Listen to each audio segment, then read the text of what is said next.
Oh, there You we know, go. there we go. Now we are live. And of course, And the minute. not without some hesitation as to whether we really wanted to go live. We had so many technical difficulties this morning with the email, strangely enough. He's New York Vinnie. I'm Michael Knight. It's the Freaky Fractious Friday version of the show. Usually we're on at 10 past 10, but it just wouldn't fly this morning. It No, wouldn't take off. It it wouldn't taxied and happen for taxied us. and taxied and taxied, but would not take off.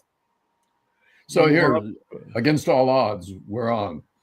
Yeah, if you could realize the amount of work that actually went into getting this puppy on the radio this morning, you'd appreciate us a little bit more, I guess. I don't know. Maybe you you'd wouldn't.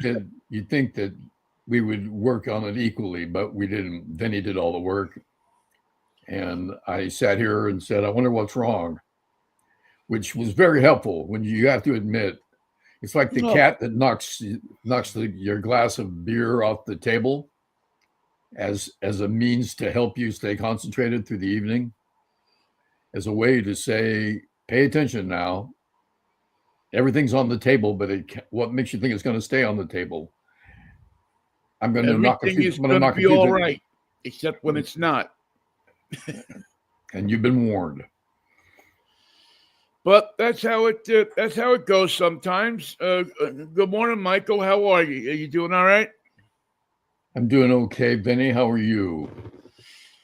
I'm a bit bamboozled, a bit. I don't know. It's definitely a fractious type of Friday. You know, it's definitely. I feel like I'm in the middle of that crowd behind me. Are you equally as happy as they are?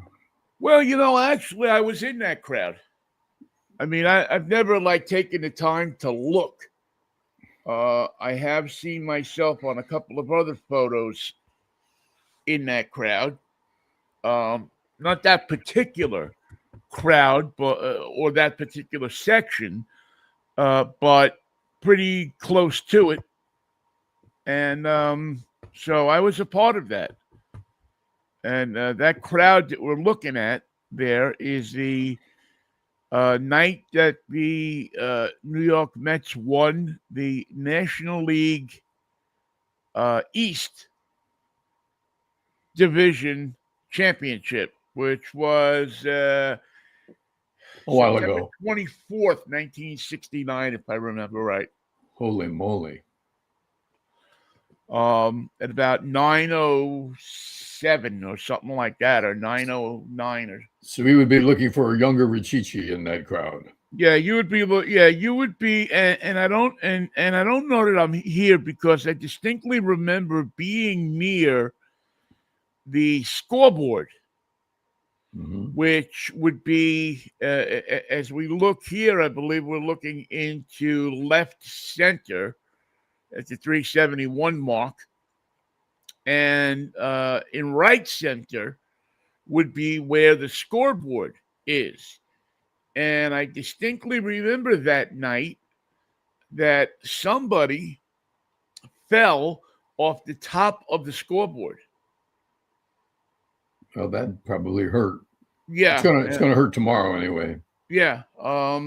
So I want to say that that this is probably around 10 o'clock, between 10 and 10:30 at night. And this guy, I don't even remember if it was a guy, but he had climbed up to the top of the one of the big innovations in 1969 for the New York Mets. Actually, the innovation came in 1964. Was this scoreboard that would show pictures of the players when they came up to bat. Mm-hmm. There was a big square in the top of the thing, and they would project with kind of like a slide projector pictures of that player.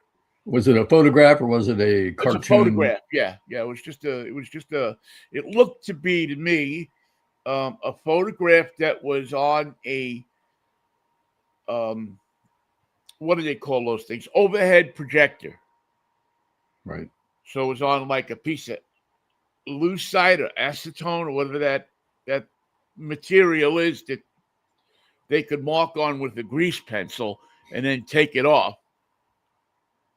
And they would project that into this box, and there would be a picture of Jerry Lumpy or Chris Cannizzaro or Joe Warren Pignatano. Spahn or Eddie Cranepool or Duke Snyder. I mean, any one of the but that was in that space and time one of the largest and most incredible innovations in a ballpark.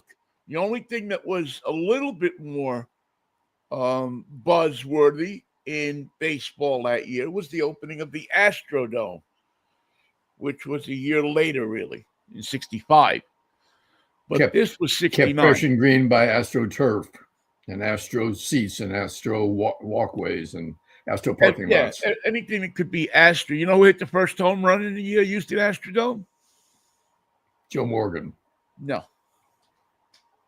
You'd think it would be him, but it wasn't. It was Hobie Landreth.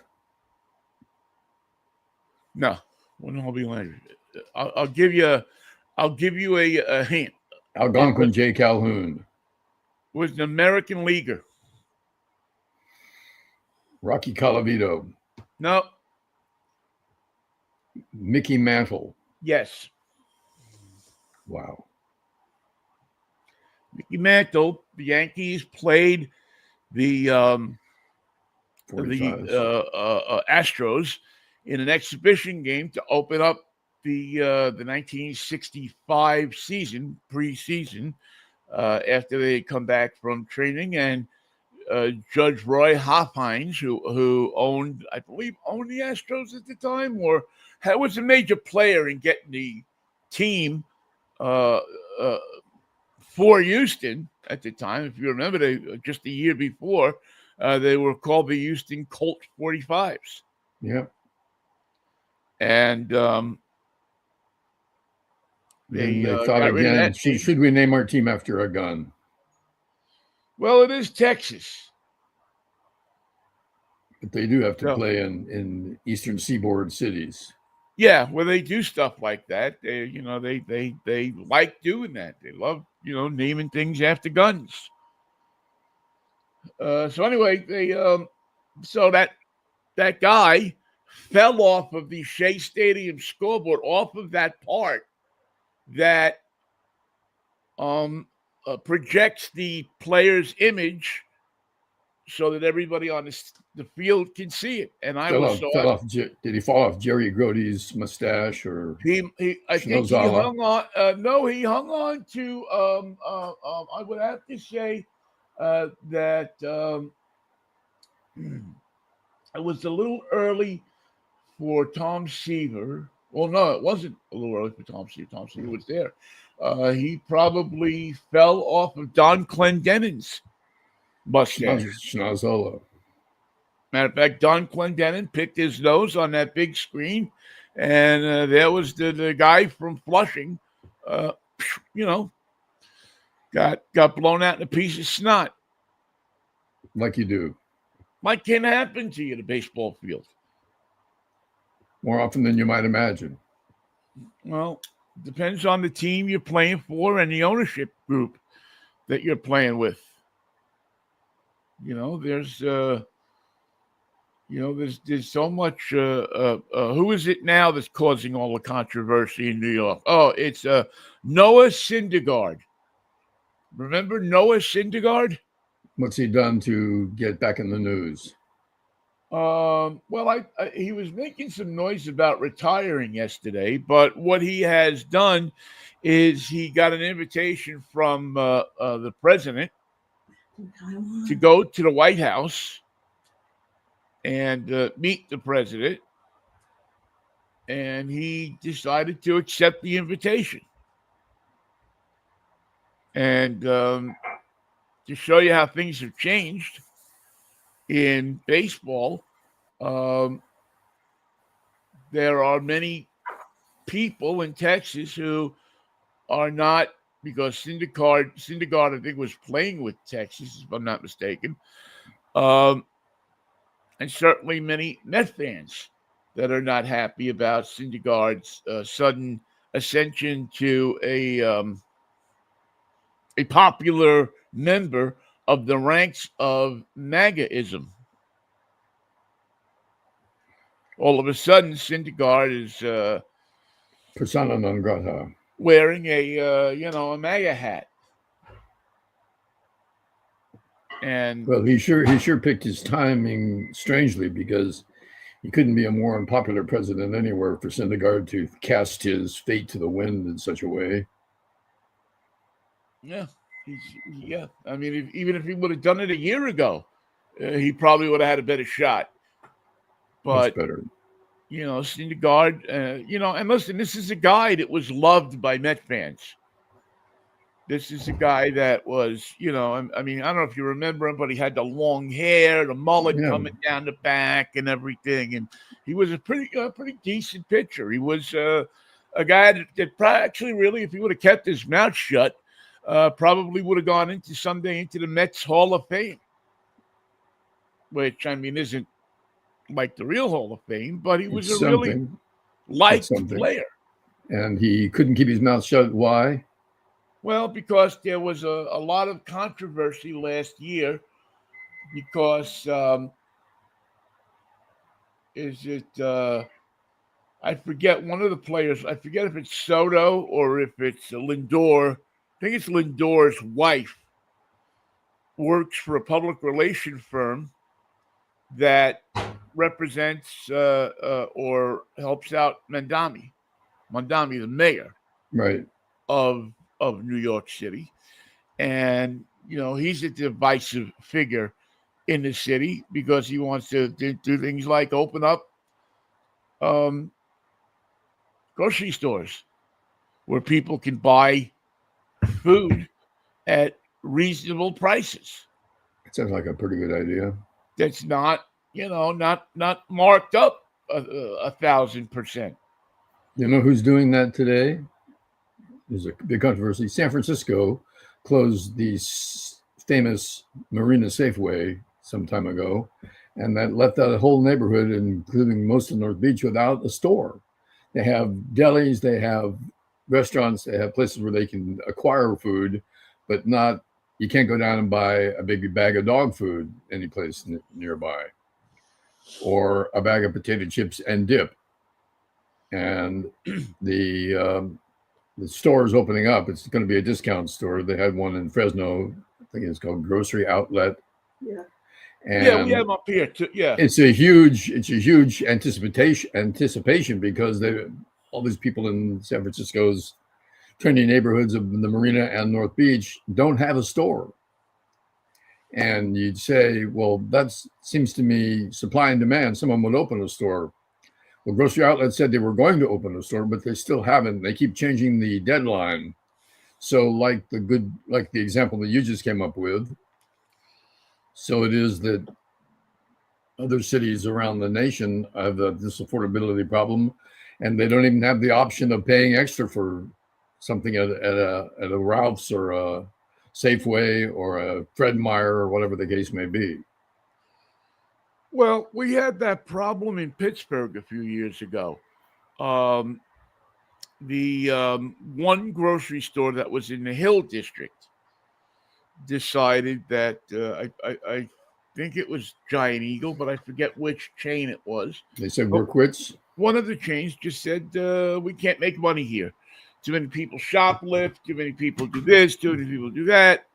We just can't make money selling people a bottle full of sugared water that costs us a penny to make, that we sell for $4.59. We can't make money on doing that. So they pulled out their grocery store. So good luck to you. And the mayor there at the time said, well, we got to have something. We have to, these people are, there's no place for people to go and get groceries. Pick up And dinner. if you are old, if you're a senior citizen, or you wind up paying, in many cases, double from Amazon or whatever. There's a few different of these food supermarket type delivery services, Yes. but you wind up paying through the kazoo because here's the deal: is they say, okay, well, we have tomatoes for 10 cents a piece, and it sounds great, But for you, 15. but they okay, so you go and you buy your 10 tomatoes for $1, and they bring them to you, but they also tack on, so they charge you the 10 tomatoes for $1. You get your 10 tomatoes, but they also charge you a $7 service fee. Then they charge you a $10 transportation fee. Then you have to tip the guy who's bringing you the groceries, and before you know it, you're in you're paying $25 in fees for that dollar's worth of tomatoes that you just had delivered to your house. It's an upside down equation. So of course they're going to make money on it. They don't make money on the tomatoes. They make money on the fees. And this is what, people forget this from a couple of years ago, because everybody, myself included, was so pissed off at Joe Biden, for all of the goofy things that he had done. They forgot about the good things he'd done. But one night, if you remember, he came on the air and he talked about in his State of the Union address that he wanted to go after the big corporations for service fees, because exactly this thing was happening. Is they were charging people ridiculous amounts of money in places where they could not be served. They could not get service from people. Taking advantage of a bad situation. Right. But because Mondami is a socialist, and let's face it, we're all fucking socialists. I mean, we just don't like to admit it. Right. Social Security makes us socialists. Medicare makes us socialists. All of these things that are provided to us by the government like streets, socialist programs. Streets that you drive on, the lights that control the traffic, the police, the fire department, the ambulance, everything. Any social services on behalf of the city makes you a socialist. So anyway, so now Mondami is trying to create grocery stores that are, in essence, run by the city, and say, we will not charge these people these fees, these unreasonable fees. They didn't think of that, did they? When they thought, we're going to hold off until they beg us to come into the neighborhood. Then we're going to have them right where we want them. Wait a minute. The city's doing it instead.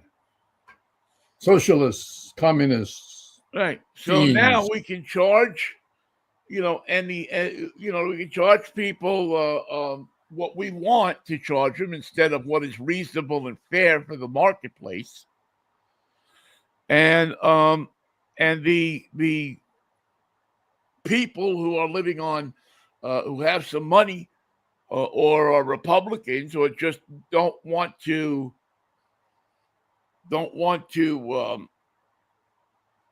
help out, don't want to participate in the part of life that says that you make things easier for people as they get older instead of harder for people as they get older. They want nothing to do with it. They want to wear their MAGA hat, and run around and show their badge of honor that they're not socialists. They can do their shopping in Hackensack, Hoboken, or Hohokus. Right. But they have no problem using food stamps. They have no problem using the the different government programs. They had no problem, and this is the one that always made me laugh when COVID came around. You should have seen the number of MAGA people who were running down to the place where you applied for a MAGA loan to, get a few $100 a week out of the government. Had no Imagine that. problem taking that money. It seemed like a good idea. Seemed like a good idea at the time. So anyway, Mandami, is opening up this store, and it's going to be run by the city, and there'll actually be people that'll be working there will be union workers who will be making a decent wage, and because it's in essence a non-profit corporation, they won't have to charge you $4.99 for a bottle of Coke. They'll make money on it When's he by going to open charging these? you $2 for that bottle of Coke. How long is it going to take him to open these things? I think one is scheduled to open up in the pretty near future. Might be before the end of the year. This is something all major cities could do if they wanted to. Well, unless you have a bunch of people in your major city that says, "Oh no, that's communism. That's socialism. We want to pay more for our tomatoes. That's the Soviet Union." That's what's happening here. So That's Leonid Brezhnev in the vegetable section. yeah, that's exactly it. Right there in your tomatoes is Nikita Khrushchev banging his heel Hanging his shoe on your tomato. That on could the have been your produce tomato. browser, Yep. getting his dirty Russian dirt, your broccoli. Khrushchev. From the steppes of Russia. That's what's happening. That's what's going on, Michael. You should be paying more for your potato chips. And if you can't do that, you're not an American. Yep. Except, you if you're smart, you'll pay more because that's America. And That's you the can blame free enterprise system. Do it like Trump did. He had a problem with Xi yesterday, not committing to helping in the war against Iran, and Trump blamed Joe Biden Of course. for the problems he was having with Xi and the Chinese leaders, because it's the only other president he could remember. Yeah, it's probably the only one he knows how to spell his name. And so he just blamed it on them. So he just blames it on Biden. And that apparently works when you're in China. You can just say, "I'm sorry I'm late for breakfast. It's Joe Biden's fault. I'm sorry my tie doesn't go with my suit. That's Joe Biden's fault. I got here on my own. That's my fault. But I can't make a deal with you because of Joe Biden. So don't hold it against me. I'm only the president." Yeah, they seem to have a knack, these little pieces of crap that are in this administration that has been foisted upon us. Of He's got a family. Sure there are younger Trumps coming up. Eric and Don Jr. are poised in the wings to take over when their father craps out, or maybe they want to do it. Maybe they're ready now, but Joe Biden won't let them. Well, that's it. He's putting a stink on him. He doesn't want Uday. Could you just imagine what a shitty country this would be if Donald Trump Jr. somehow were elected to the presidency of the United States? That would be so awful that it would be hilarious. Then you'd have a series on television called Don Jr. And it's a laugh riot. It's funnier than Veep. It's a sad commentary on our lives. Another sad commentary on our lives is the Giants and the Dodgers tragedy is now over. Giants won the first 2 games. Dodgers won the last 2 games. It was a 4-game series that didn't settle anything, except that both teams are excited about getting out of LA and going playing somebody else right now because too much scrutiny.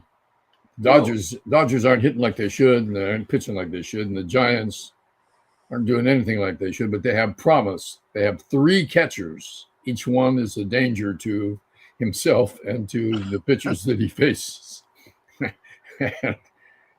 Well, if they don't hit, we don't score. It's just am hilarious. I wrong to presume that a split in LA for the Dodgers, for the Giants, I should say, is not a bad thing? It's not a bad thing. Yeah, I mean, if I were a Giants fan and you got a split out of a team with a $980 million payroll, things are looking up. Be honest with you, I'd consider that a good midweek. You know, if you lost to the, if the Dodgers went in there, or the Giants, I should say, went in there, and they lost 4 games to the Athletics, I don't know if I feel good about that. I'd have to start questioning things. We do traditionally have trouble with the A's, as you know. The Cardinals.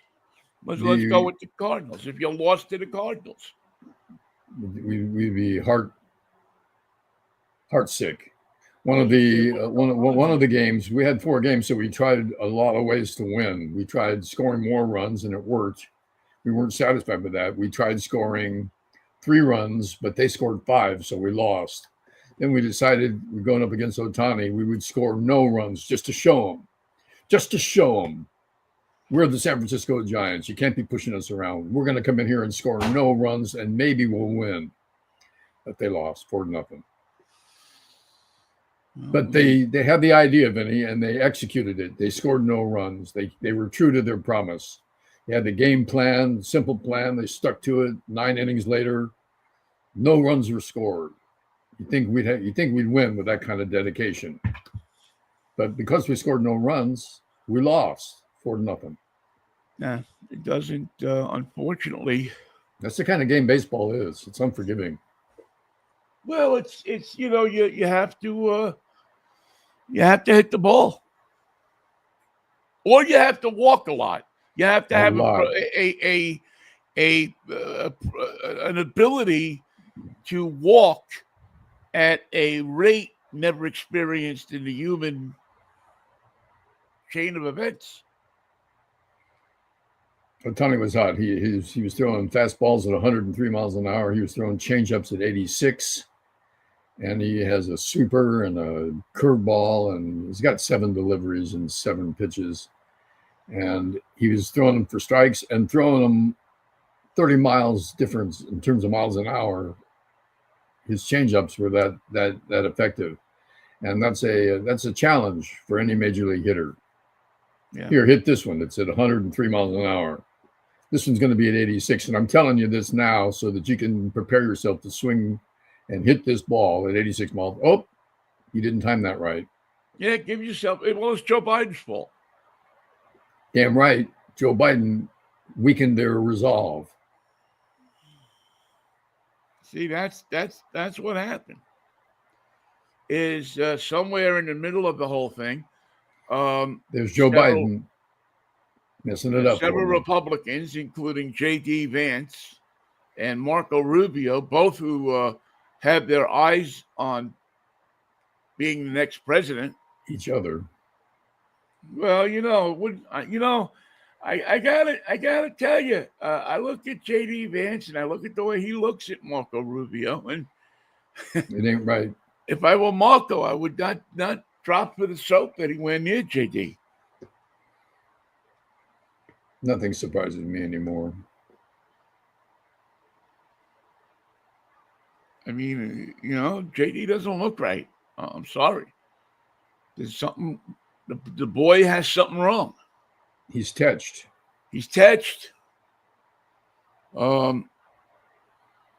But Right now, Marco probably has a bit of an edge because Trump has made his idea clear that next up on his list is Cuba, where, by the way, they do have grocery stores that are run by the state.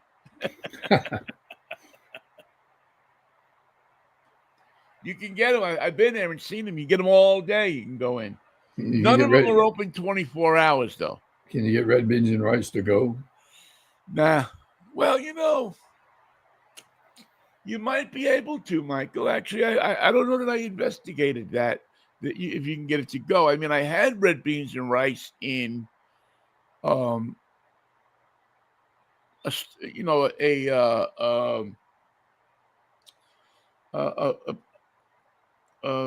Deli? No. People take their houses and they turn them into restaurants at 4:00 in the afternoon or 5:00 in the afternoon. Come on in. You hungry? Yeah, they cook dinner, and then you can go there and you can have, pay the people money. And it's one of the businesses that are allowed by the Cuban government. They say, come in, sit down, have a meal, pay us. Now, you don't know for sure what you're getting in that meal, but the reality is if it tastes okay. What do you care? Is it, are you really that worried about it? Anyway, so they have these restaurants and these people go and they eat there and most of them are, were. I mean, you don't have that many. Tourism is not big in Cuba right now. It's a little hard to get food Well, for a little the hard to get light. tourists. Yeah. There's no, at 7:00 at night, they shut the lights off. That's all. Good night. You've had your light for the day. We hope that you have enough light or batteries or whatever to keep the cars, your cars going or your lights going. One You of want the things that to I've see a seen. Jimmy Kimmel rerun? Yeah.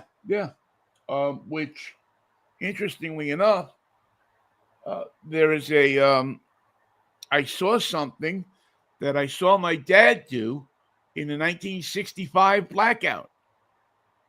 The big blackout that was the East Coast, and It went rather dark in a hurry. yeah, my dad came home from the gas station, and he had about 4 or 5 boxes of sealed beams with him. And for those who don't remember, sealed beams was the headlights that were on your car before you got the new fancy headlights that cost you $100 to replace. If one Plus burns labor. out, Yeah. you had what they called a sealed beam, and it was a light bulb that inside of a glass enclosure that was sealed with vacuum, and it worked beautifully and cost you about $3. Now you pay $100 for that a headlight Or more. And it's not a sealed beam, it's something different, and they sell it to you, and you have to have Halogen. some kind of expert put it in. It's a halogen expert, comes from the factory. Yeah. So my father came home the night of the blackout, and he hooked up 2 car batteries with him, and a couple of about 4 or 5 of those seal beams. And he took some wire, and he, wired them in series. Let there be light. While everybody's house was without light on our block, our house, that lights were blazing. It looked like it was Shea Stadium. You could fall off the scoreboard if you weren't careful. If you wanted to, you could go upstairs with Aunt Rose and sit there on the porch, and she'd eventually push you out of the damn window. I would guarantee it, especially if she There knew you you go. weren't Irish. Say hello to Crane Pool on your way down. Yeah. Believe you me, you're going to run into Choo Choo Coleman somewhere in there. It won't be long. Yeah, you won't see Choo Choo around here anymore. Anyway, so he had the whole thing rigged up in series, and so I saw a clip of a Cuban family, and lo and behold, what did they have? Seal beams. But they had the seal beams hooked up to a couple of car batteries in their house, and they had lights. They had the Joe Richichi rig. They had the Joe Richichi rig, and I was like, I was touched that, I mean, you probably couldn't even buy seal beams here now. You'd have to buy some kind of $25 halogen, like you were saying, a halogen beam or something like that. But the other thing I remember about that night was the night Dorothy Kilgallen died. Whoa. Lights out. Yep. It was Dorothy had taken some sleeping pills and checked out. Decided to check out. Well, there's a lot of controversy around. Did she check out, or did somebody check her out? And what did she know that got her in such danger? Well, she had told many people just a couple of weeks before that she had done an interview with Jack Ruby, who was the guy that reportedly killed Oswald. To shut him up. On national TV. And she had told a number of her friends, including Arlene Francis, that she was going to break the story wide open, that she had the goods on, the whole thing. She had the interviews, she had everything, all of these recordings and everything, and the lights went out, and no more Dorothy, no more story. Nobody knows where the papers are. All of her copious notes. And Dorothy was a copious notes taker. No doubt. So and that was the end of that. And that was the night of the blackout. So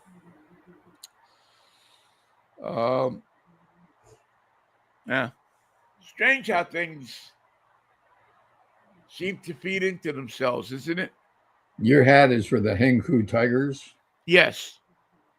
Very good. Is it Hengku or Hank Shin? Could have been Hank Bauer. Harry Truman. Or Hank Sauer. There was a Bauer and a Sauer. There was a Bauer and a Sauer. Just like there was a crane pool and a cesspool. And a diving pool. And a diving pool and a kiddie pool. And a wading pool. You know. Has the story gotten down there yet about this marvelous piece of humanity that was arrested here yesterday by the federal police? Somebody finally doing their job. But some branch of the Department of Justice got a hold of this guy. And he was in Hawaii at Lahaina. It's a place that's near and dear to my heart, and I think yours too. Indeed. And he decided it would be a good idea to pick up a huge rock. Oh, and throw it at a monk seal.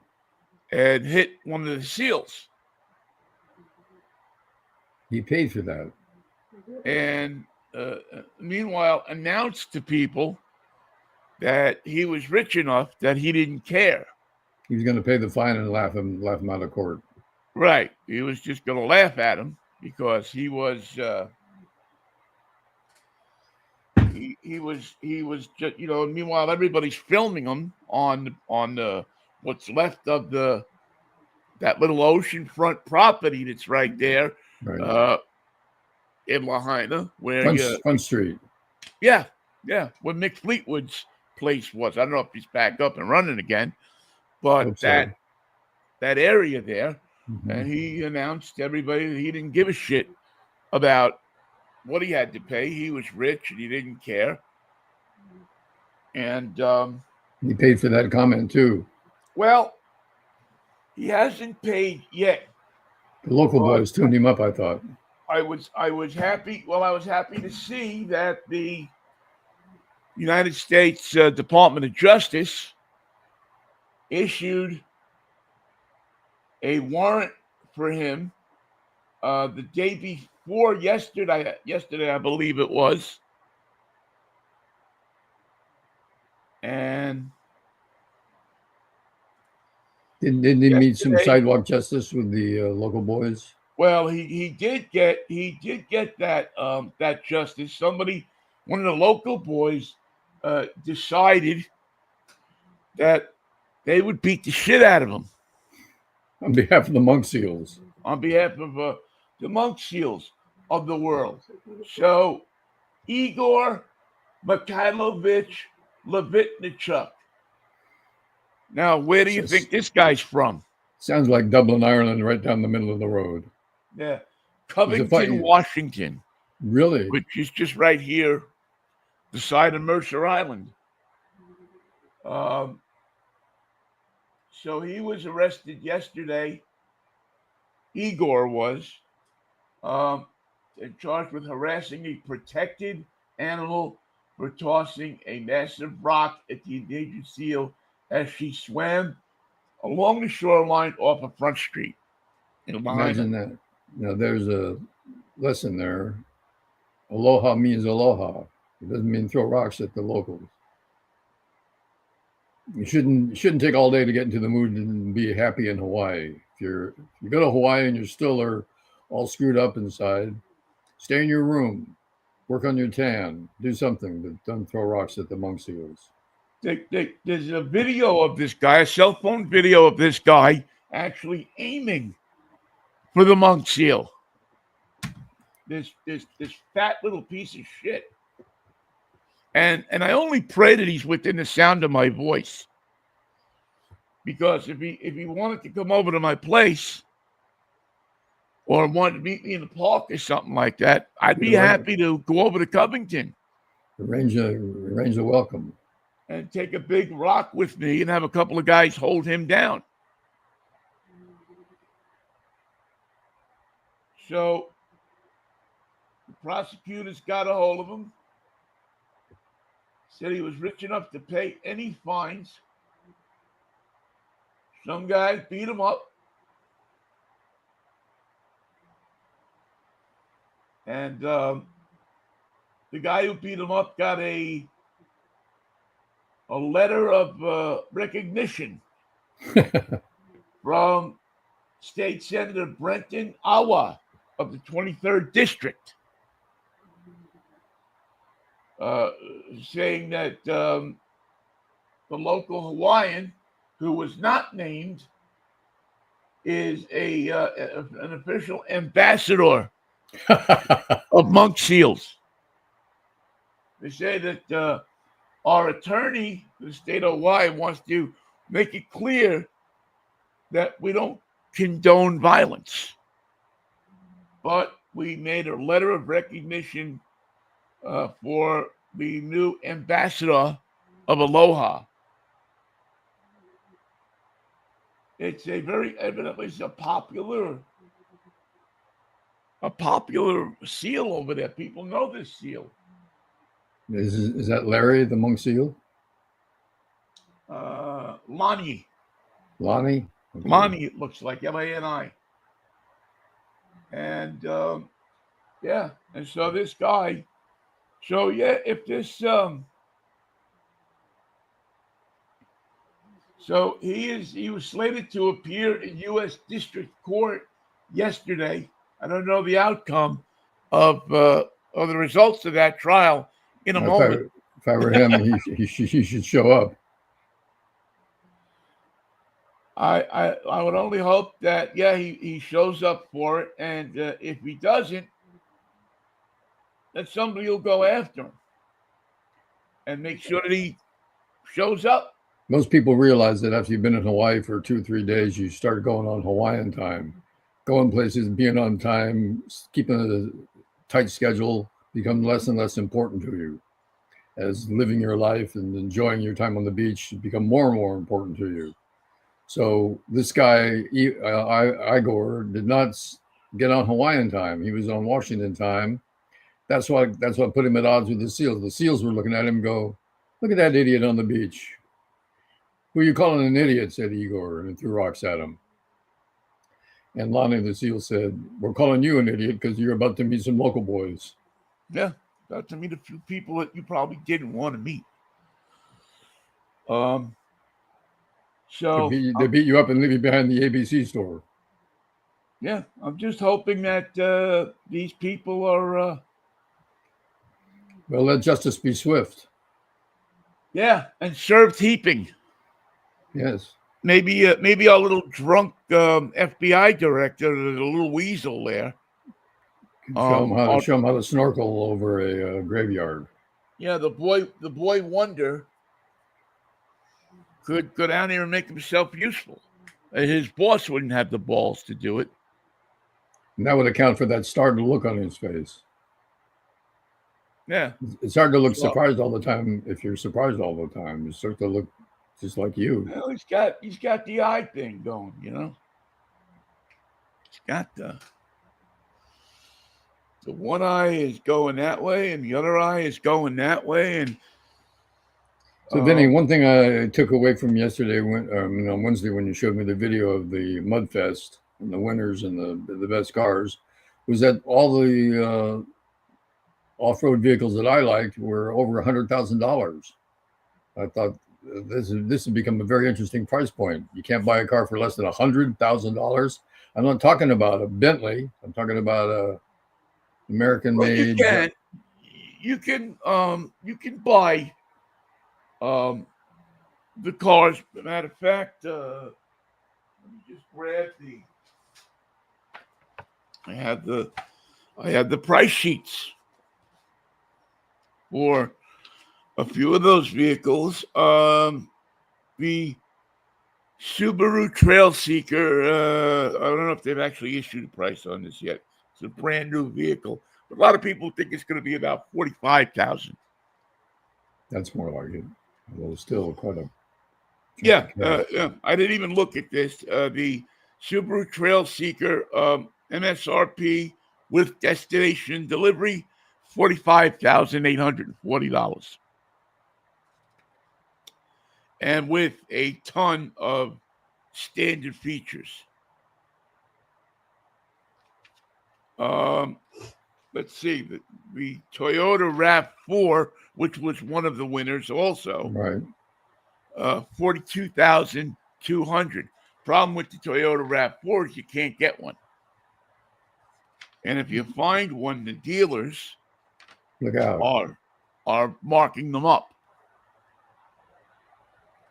The Tiguan, which I'm surprised didn't win anything. The Tiguan by Volkswagen. By Volkswagen, which I think is I voted for it for one of the SUVs of the year. $44,560. Brand new out of the box. And it has the absolute best massaging seats of any car that I have driven. And it comes in a box. That's interesting. Anything that I've yeah, well, a lot of them gotta come. Let's see. What else was really good? Well, the Palisade is 51. The Telluride is 59. So when you get into the bigger SUVs, it goes up. There's a great a car company that doesn't get a lot of the credit that they should, because they make good vehicles. It's just that they're not. I know some of them are a Market, little not long in the tooth, but not it's market leaders. Mitsubishi. Aha. Their Outlander, which is a very good SUV. I've driven one a few times in the last year, and this particular one is $45,240. The What are you driving now, this week? well, it's interesting that you asked that. Now, the Lucid one, it's luxury category, and the sticker price on the Lucid is $125,650. But that's, I mean, It's a handmade car. it's a car that if you have money, you buy a car like that. You don't have to have a car like that. Not everybody, when we were kids, not everybody had a Cadillac. Some people drove Chevys and Fords and Oldsmobiles. Part of the problem is that there's a lot of people who buy cars and they feel like they're entitled to drive a $90,000 car, the first year that they're out of school. Not necessary. You got to work your way up to that kind of shit. Or else you'll find yourself overextending your reach and falling off the scoreboard in Shea Stadium. Well, that can happen to you. But so there was a lot of really good cars that were solid picks. I thought they had a nice feel. I am driving the 2026 Ioniq 5 XRT, which is one of the top models of the Ioniq. And let me just see if I can get it up in the queue here for you. We want to save the video, and then I'm going to send it to you so you can take a look at it. But this is all electric, has about 250 miles of range. The Ioniq? The Ioniq, very good car. Not just is in range, but, and we talked about this a little bit on Wednesday, was the ability to take a car into nature and not sitting there revving an engine. Oh, yeah, the electric silence treatment. You have the electric, you turn it on, it's not polluting the air, it's not spewing gases into the environment. And that particular car, not scaring Bigfoot. Yeah, I mean, it's a nice, quiet car. It's a solid, now hang on a second. I just want to, but the idea here is this car is loaded, by the way. It'll go through, you'll see in a second. It will go through the off-road course, and it will go for a stream and all that kind of stuff. And it's $48,115. A car that has just about everything you could want in a car like this. It's not a Jeep, or it's not a Ram pickup truck, which also won. But it's a good car that would serve you, function for you during the week on your commute to work back and forth. And then you could also take that car and on the weekend, chase an avalanche. find yourself a nice little forest service road, and jump on that and go off into the woods. And And is what state of Washington say you can use those roads as you wish? yeah, oh yeah, lots of people use them. So this, what you're looking at here, is this is the view from the Ionic. This is the course that we want to. And I want to get past this because I want to show you the car. And okay, so this is the Ionic 5. And you can see it's a small SUV. It has big tires, so you can go through the woods. You can go through a small stream if you have to. You can go off-road with it. You can sleep in it. There's a kit that they sell that you can put it on top of the car and put a tent on it so that you can sleep off the ground in the tent. It's called overlanding. Lots of people are doing it. Has a great sound system by Bose in it. And the great thing about living up here with the car like this is, and you can see it's just like nice little touches in the interior. No hump, no transmission hump in the. I got to turn that down. It's the Eagles. I've been on the Eagles kick lately. But again, a solid car, $48,000 if that's what you're interested in. And I've had it now 2 days, and I love the car. Matter of fact, I'm going to take it to Ocean Shores this weekend. I'm going to get out and get me some surf. And have a beach party. Yeah, I'm going to do a little beach partying, and you get CBC radio, baby.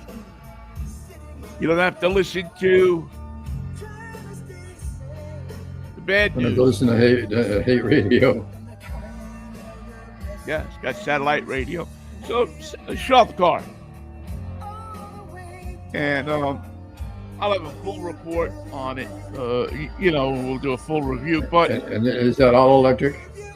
It's all electric. You plug it in.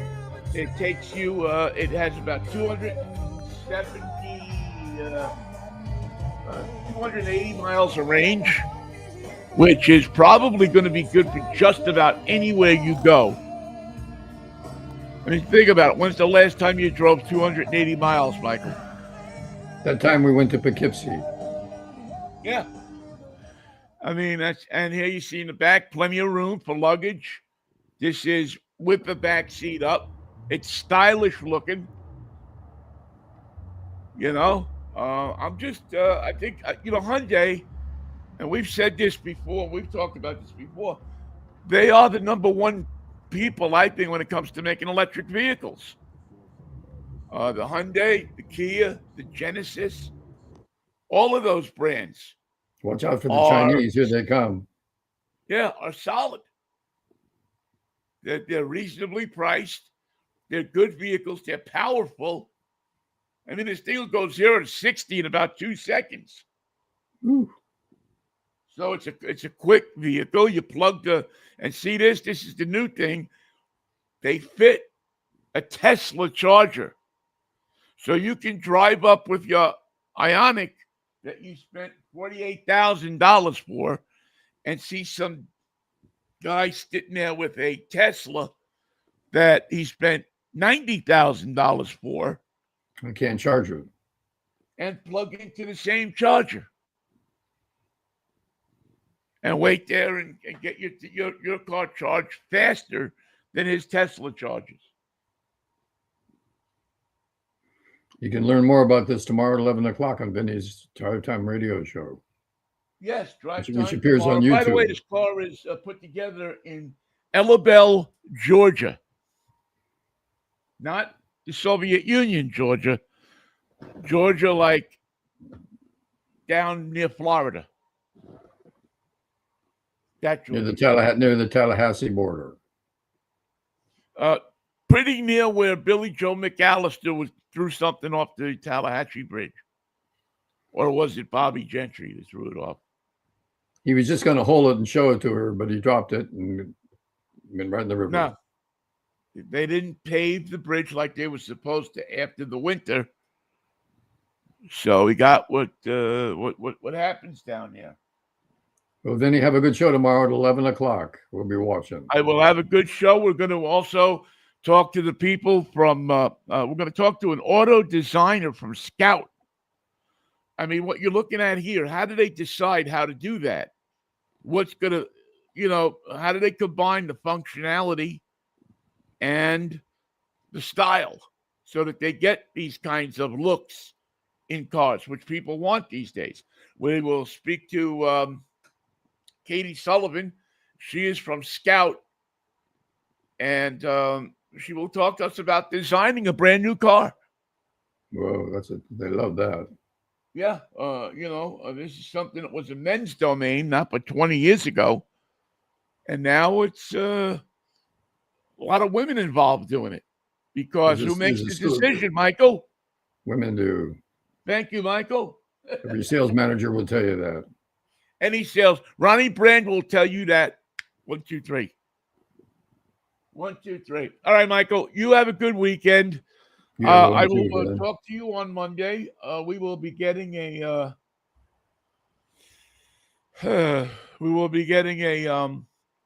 nice wind blown stuff down at the beach, and then when I come back on Monday, we'll talk. And who knows? Maybe we'll both get jobs at WABC Radio. It's a possibility. They need some help. They gotta get rid of this hate talk business. Make New York the star of the show. They're going. They're filling up the new. They're trying to take over for CBS News because CBS is going away this weekend, I think. So they're going to offer a network top of the hour service. Yep. Yeah, they're going to. In fact, a good friend of mine, Bill Ribkoff, is already signed on there. He's a former CBS guy, and he's already signed on. And I've told them if they need any help with car stuff or sports, I'd be more than happy to help them out. Excellent. Good job. That would be, that would be pretty cool, Michael. It'd be on to finish out my my life as on the air at WABC. And never have to leave Washington. Yeah, that would be pretty cool. All right, Michael. I will see you on Monday if the Lord's will and the creek don't rise. And apparently the Chinese are going to send our president back. I thought they'd keep him, but they don't want him. Can we? The Chinese have always been great traders, right? Did they start the whole trading thing? But they think they got the upper hand, saying, "No, we don't want this." But you're just saying that because you do want it, right? No, we're saying it because we don't want it. Yeah, but you're pretending that you don't want it because you do want it. Yeah, no. You got Marco Polo, you got Christopher, I don't know, you got a whole bunch of Chinese people who have been these great traders for all these years. Do they have to send Trump back? Can't they keep him there? I think the smart thing would be to send him back. He's more trouble on our end than he is in theirs. To keep him, they have to feed him. Yeah. Well, that would be bad. That would cost them more than they could possibly think about. So they made a quick decision, but they think it's the right one. They're sending him back. No, we told them, don't even let him come into the country. But they didn't listen. We tried to help them. Yeah. So, all right, man. See you Monday. See you on Monday. Peace, love, and Manischewitz, Michael. What a wine. And they're sending it back to Manischewitz. It's too sweet for their taste. Yeah, I'm sending it back. Send it back with Trump. All right, man. See you on Monday. Adios, then. Bye, Michael. Take care. Thank you all for listening, too. We'll catch up with you. I'll catch up with you tomorrow morning, 11 o'clock for drive time. Please join us. Take care of yourselves.